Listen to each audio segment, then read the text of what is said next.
अस्सलाम वालेकुम शाह भाई। क्या हाल है भाई? इरसम भाई कैसे हैं आप? खैरियत से हैं? अल्लाह का करम। शाह भाई, आजकल चल रहा है ईरान और इसराइल की जो जंग होने वाली है या हो जाएगी, तो ये इसके बारे में आप क्या राय रखते हैं कि क्या होगा? और बाकी जितने ममालिक है, जैसे हमारा पाकिस्तान हो गया, अफगानिस्तान हो गया, अरब ममालिक होगा जितने भी, जिसमें कतर भी है और सऊदीया भी है, ये सारे ममालिक, इन सब का क्या किरदार होगा उस जंग के अंदर, या वो किसको सपोर्ट करेंगे, क्या होगा? कुछ बताएं इसके बारे में। अच्छा, ये जो जंग है आज जो देखने में आ रहा है, आज बड़ी खतरनाक न्यूज आ रही है कि भाई ये मुआहदा जो है वो हो नहीं पा रहा है, और वो जो है वो अमन जो है हो नहीं पा रहा है, मुज़ाकरात कामयाब नहीं हो रहे हैं। तो इससे लग ऐसा रहा है कि ये जंग जो है वो होगी। अच्छा, अब इसमें ये देखना ये है कि ईरान अगर इसराइल पे हमला करता है या इसराइल ईरान पे हमला करता है। इससे पहले देखने वाली बात यह है कि आज अक़वाम मुत्तहिदा में जो है ना, वो एटॉमिक एनर्जी की जो एजेंसी है उसने जो है अपना इनके खिलाफ जो है 19 मुल्कों में 19 मुल्कों की वोटिंग हुई थी। हाँ। तो उसमें से तकरीबन 3 जो थे ममालिक, उन्होंने ईरान के मतलब उस वोटिंग के मुखालफत में किया है, बाकी सब ने जो है वो हक में कर दिया। तो ईरान के खिलाफ वोटिंग हो गई है उसके अंदर। एक तो बात ये, और अब मेरे ख्याल से शायद सलामती काउंसिल में भी उसको भेजेंगे। एक तो बात ये। अच्छा, अब ये देखना है कि ये जंग की बात हो क्यों रही है इतनी उसके अंदर, कि भाई ऐसा क्या है कि इसराइल जो है वो ईरान पे हमला कर देगा, इतने कॉन्फिडेंस से वो कह रहे हैं नहीं, कि अभी भाई तो हमला। बोल रहे हैं कि ईरान जो है पहला हमला जो है ईरान करने वाला है। अच्छा, बात है ये भी तो हो रही ये है ऐसा कर सकता है ईरान? हाँ, ऐसा ईरान भी कर इतनी सकता पावर है, है बिल्कुल उसमें? बिल्कुल कर सकता है ईरान भी, लेकिन कहने का जाहिर है उनकी अपनी बका क्या चक्कर है, तो इसलिए उनको अगर लगता है कि पहले वो कर दें नहीं, तो इतने कर दें। पावरफुल है वो लोग कि वो पहले हमला जाहिर करते सी हैं। बात है, पावरफुल इतने अरसे से उन पर पाबंदियां हैं, उसके बावजूद उनके पास कुछ तो चीज ऐसी है ना, जो इतने सारे ममालिक जो आके खड़े हो गए उनके लेकिन आज खिलाफ। तक उन्होंने कोई टेस्टिंग वगैरह कोई टेस्टिंग चीज? वगैरह अभी तक तो कोई नहीं की है। लेकिन इसमें एक खास बात जो हम बताना चाह रहे हैं, बेसिकली जो इस हमारे व्लॉग का मकसद है आज का, वो ये है कि ऐसा क्या है कि इसराइल इतना कॉन्फिडेंस में है कि हम ईरान पे हमला कर देंगे। ऐसी क्या चीज है?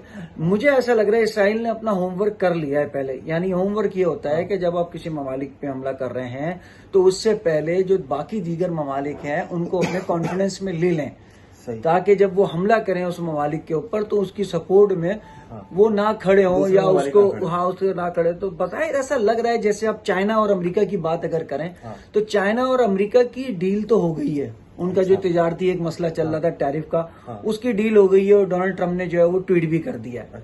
अच्छा, अब बचा रशिया को भी जो डील होनी थी उसमें भी उसने वो जो है अमेरिका ने उसको खुली छूट दे दी है कि भाई यूक्रेन पे आप जितनी बमबारी करनी है करो। और उसका जो है वो एक उसने रीजन भी बना के जो है ना वो भी उधर अपना खुल्लम खुल्ला चल रहा है। तो ऐसा बज़ाहिर ऐसा रहा है कि जितने भी दीगर ममालिक हैं, सऊदी अरब हो गए, वो भी गए थे ईरान बताने के लिए कि भाई आप जो है ना इस तरह इसको सेटल कर लें मामले को, वरना इस जंग के लिए तैयार हो जाएं। जो अखबारों में आया है, जो मामला देखे हैं सोशल मीडिया पे और दीगर जगह पे, बाकी और भी ममालिक उनके पास गए थे कि आप ऐसा नहीं करें और इसको जो है ना मामले को मुज़ाकरात के जरिए हल कर लें। तो अली भाई, आप लेकिन ये है कि कहने का मेरा जो असल मकसद है बताने का, कि अगर इसराइल हमला कर रहा है तो उसने इस हवाले से तो अपना होमवर्क कर लिया है कि उसने जो भी ममालिक है उनको अपना ऑन बोर्ड ले लिया है कि हम इन पे हमला करेंगे। तो उनके बाद इन दीगर ममालिक का क्या रिएक्शन होगा? दीगर ममालिक का जो रिएक्शन होगा वो बिल्कुल गजा पे जो हमला हुआ है इसराइल का, उसके बाद का जो रिएक्शन है उसी किस्म का रिएक्शन ईरान पे हमले के बाद होगा। असल बात जो मैं आपको बताना चाह रहा था वो ये थी।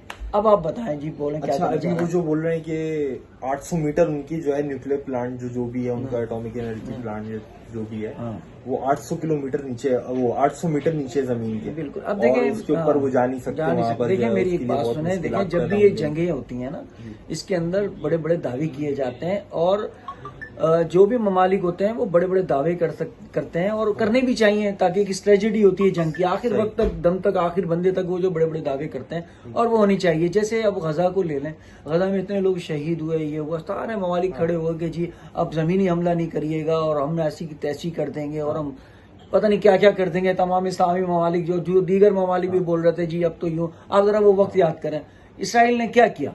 इसराइल घुस गया जमीन के अंदर, जमीनी हमले भी किए, लोगों को भी शहीद किया, बच्चे भी मारे, औरतें भी मारे।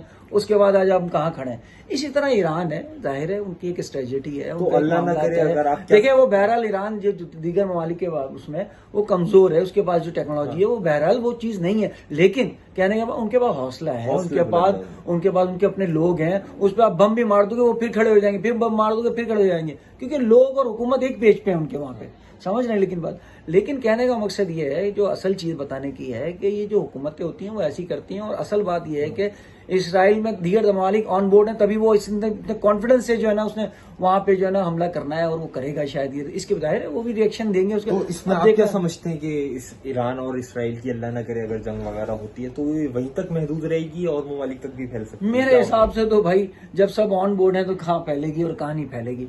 जाहिर है, अभी गजा में देख लेना आप, गजा में जंग हो रही है, उसके बाद अभी तक कहाँ इतना वो कोई, बल्कि वो शाम और इधर लबनान और ये जितने भी ममालिक थे उस पर भी उन्होंने काफी हद तक जो है कंट्रोलिंग कर ली है। और मतलब जो मुसलमान ममालिक थे वो ऑन बोर्ड नहीं थे इस चीज पे, उधर ऑन बोर्ड होंगे, इधर तो नहीं थे। इसको क्या किस तरह मैनेज करना है, तो ये है चक्कर साला। तो बहरहाल आप लोग लेकिन गजा का तो सिनेरियो अलग है, ये न्यूक्लियर पावर है, इसराइल भी, और मुझे जो लगता है जहां तक ईरान भी है। देखें जो कितना गजा कितना कमजोर था। अभी साल हो गया, साल 2 साल हो गए मेरे ख्याल से, कितने साल हो गए, 1.5-2 साल चल ही रहा है उसका मसला। अब ईरान का है, अच्छा ईरान को वो चाहते हैं कि 40-50 साल पीछे हो जाए वो, क्योंकि वो ईरान जो है हमास को, बहरहाल इन लोगों को सपोर्ट तो कर रहा है। वो कह रहे हैं आज हम फिर इनको छोड़ते हैं तो फिर ये ईरान अपनी प्रॉक्सी वहां पे लगा देगा, तो ये डायरेक्टली उधर पहुंचने की कोशिश कर रहे हैं, समझ रहे हैं। तो ये इसलिए लंबा चक्कर चलेगा। ये दाएं बातें, जंगें इतनी जल्दी तो खत्म नहीं होती ना। यूक्रेन की जंग कब से चल रही है, सो रूस कितना पावरफुल है, लेकिन वो चल रही है, पीछे यूरोप खड़ा है तो वो लंबा खींच गई। अगर ईरान के पीछे भी कोई खड़ा हो गया तो ये और लंबी चली जाएगी। ईरान के पीछे तो कोई नहीं खड़ा होने वाला, बस यही एक बात है, यही एक सिलसिला है, यही एक बात है, यही एक सिलसिला है। क्या चाइना, क्या रूस, क्या जो बड़े ममालिक है इसको सपोर्ट करेंगे, नहीं करेंगे? अगर वो हमला इस तरह का हो रहा है और अगर वो पीछे से ऑन बोर्ड हुए, जाहिर है मुल्कों के अपने मफादात होते हैं, उसको लेके चलते हैं। हमारा पाकिस्तान के बारे में हम कुछ नहीं कह सकते भाई। व्लॉग को यही खत्म करते हैं। खुदा हाफिज, बहुत बहुत शुक्रिया। मौला आप सबको खुश रखे।